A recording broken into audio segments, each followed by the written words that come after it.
네, 시장에서 스포트라이트를 받은 종목들 옥석 가리기 나서 보겠습니다. 오늘도 MTNW 필식 어드바이저와 함께 할게요. 필식! 필시. 네, 오늘도 종목 감별 나서 보도록 하겠습니다. 자, 오늘은 지니뮤직을 들고 왔습니다. 오늘 초강세 흐름을 보이고 있는 가운데 여러 가지 이슈들, 호재들이 들려오고 있죠. 중간 지주사인 KT 스튜디오 지니가 제작한 우영우의 인기가 식을 줄 모르고요. 또 여기에 이 티빙과 시즌의 합병까지 맞물리면서 이 주가 상승 기대감 계속해서 쏠리는 모습입니다. 지금 10% 넘는 급등을 보여주고 있지만 혹시 지금 자리에서 공략 가능한지 궁금해서 들고 와봤습니다. 위원님께서는 어떻게 보고 계실까요? 앞에서 지금 주가가 올라가는 이유를 다 저보다 먼저 설명을 해주셨으니까 결국은 이 부분이 연속성으로 하반기에 기대를 해볼 수 있느냐라는 게 핵심 포인트겠죠. 가장 첫 번째. 투자 포인트상으로 결국은 국내에 OTT 대형 공룡이 탄생했다라는 것은 하반기에 이제 컨텐츠 다각화 부분에 좀 더 크게 긍정적으로 바라볼 수는 있겠죠. 그런데 말입니다. 지금 보면 결국 시장에 이제 호재가 나오더라도 뉴스에 팔아라가 좀 걸려든 것이다라는 관점으로 좀 해석할 수밖에 없는데요. 트레이딩 관점입니다. 주봉에 보시면 고점 자체가 계속해서 낮아지다가 오늘 이제 중요한 자리로 올라타긴 했지만 이렇게 중요한 부분에서 다시 한번 코앞의 매물대를 뚫어내지를 못했거든요.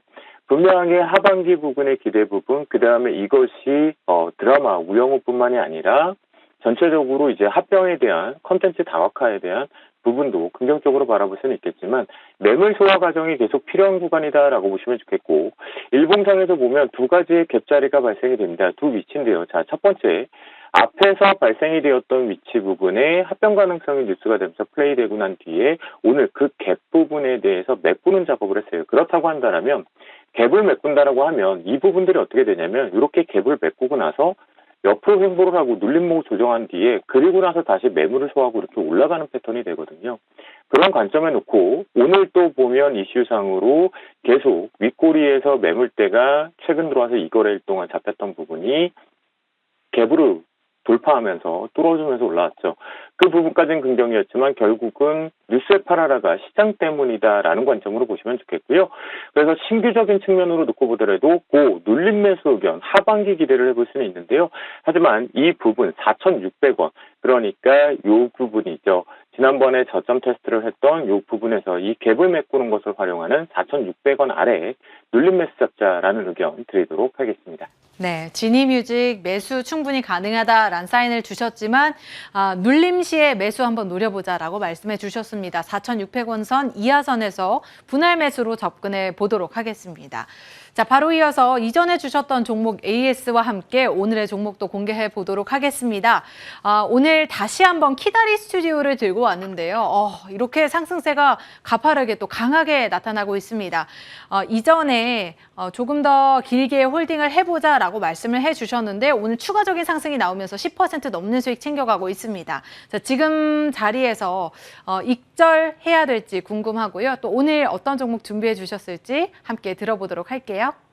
네, 저희가 이제 이 키다리 스튜디오의 상승 부분을 놓고 본다라면 해외 시장과의 이제 크로스되는 콘텐츠에 대한 다각화 부분이 분명히 있겠지만 사실 이 부분도 놓고 본다라면 지금 코로나에 대한 위험성 부분이 다시 한번 동사를 비롯한 콘텐츠 쪽으로 좀 쏠리는 것 같습니다.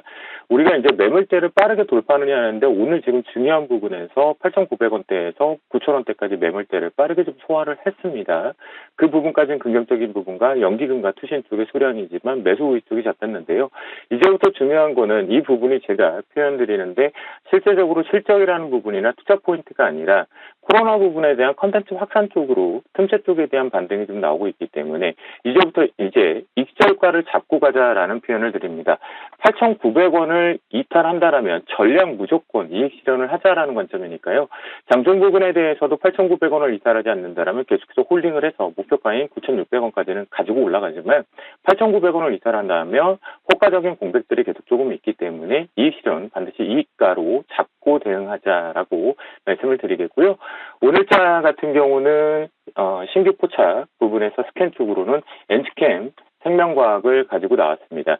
NC캠생명과학 같은 경우는요, 사실 MRI라든가 CT, 우리 일상 쪽에서 깊숙이 들어와 있는 결국 조영제 부분으로 매출을 좀 가지고 있고요. 또한 세팍의 항생제 원료 쪽 의약품 업체다라고 보시면 좋겠는데요. 최근에 사실 5월과 6월 달에 좀 시끄러운 게 하나 있었습니다. 바로 구강 점막염에 대한 신약 개발 부분이었는데요. 이 부분이 결국은 다시 한번 신약 후보 물질인 EC18 물질에 대해서 등재를 하면서 빅파마들이 기술 수출에 대한 기대감들을 지금 가져오고 있습니다. 그러니까 앞에서 이거 실패했어라는 FDA에 대한 부분에 다시 보강 부분에 언급하고 논문 쪽에 등재가 됨으로 인해서 이 부분이 긍정적으로 빅파마 쪽에서 다시 한번 기술 수출에 대한 의견 조율의 기대감들이 계속 발생되고 있거든요. 그런 부분에 요즘 보면 바이오들이 계속 바닥권에 있다라는 부분에서 틈새 쪽에 위쪽으로 좀 매수세가 좀 쏠리는데요. 특히나 기타 법인의 수혜보다는 사모펀드 쪽에서 꾸준한 매수 위쪽을 소량이라도 잡아주고 있는 부분이 조금 긍정적으로 바라보자라는 시점이겠고요. 그런 부분에 놓고 본다면 트레이딩 관점 쪽으로 놓고 봤을 때 이렇게 위쪽 상단 같은 경우는 1차 목표가를 매물대로 24,000원을 제시해드리도록 하겠고요. 순달라인 쪽은 하단부에서 놓고 보면 16,000원을 제시해드리는데요. 지금 시장에서 이 부분은 코로나와 관련성이 없는 다른 신약 부분에 대한 라이센스, 그러니까 기술 수출에 대한 기대감이 있는 부분이니까 현재가 기준인 24,000원 이하 쪽의 매수 타이밍을 잡고 위아래를 흔들어가는 박스권의 돌파 상단. 그러니까 목표가 쪽에서 여기도 놓고 보시면 앞에 24,000원 전에 매물대 하나 갭자리가 있거든요. 그 부분까지는 홀딩해보자라고 전달해드리도록 하겠습니다. 네, 일단은 키다리 스튜디오 익절가 저희가 8,900원 설정해 드리겠습니다. 기억해 두시고 목표가 9,600원까지 홀딩하시길 바라겠고요. 또 오늘 주신 종목은 엔지캠 생명과학 체크해 봤습니다. 목표가 24,000원, 손절가 16,000원 설정해 드리겠습니다. 이 종목 통해서도 우리 든든하게 수익 챙겨가기로 할게요. 자, 지금까지 MTNW 필식 어드바이저와 함께했습니다. 필식! 필식!